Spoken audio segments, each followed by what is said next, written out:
Hey everybody, what's going on?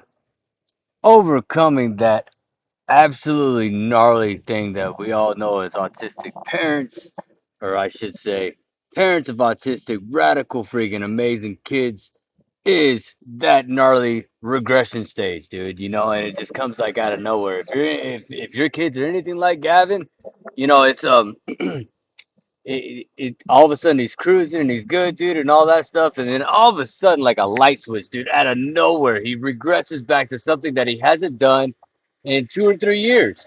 Um, and it just comes like out of nowhere. There's no like, hey, you know what? Hey, guess what? I'm gonna do this right now. No, no, no. It just comes like out of nowhere, and it just slaps me across the face, dude. And the hardest thing for me to do is to snap out of it, but it usually just drags me down. I'm like, dude, I thought we grew out of that. I thought we moved past that behavior. I thought we got better than this, and just trying to not hold on to that grudge of just saying, dude, come on, we got past this, and it's just that constant reminder that I always have to tell myself, like, look, you are a dad of an incredible special needs kid, but you have to remind yourself that he is special needs.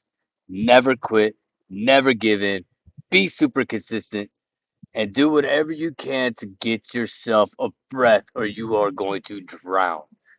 Um, I get really quiet, and it's better than absolutely berating my kid or yelling at him. And since Gavin is minimally verbal or all that stuff. I don't even know if he fully on grasps what's going on. Like, can you read my feelings? Can you read my emotions? Can you feel? No, dude, he can't. They don't pay it. He doesn't really grasp or is able to read the room. So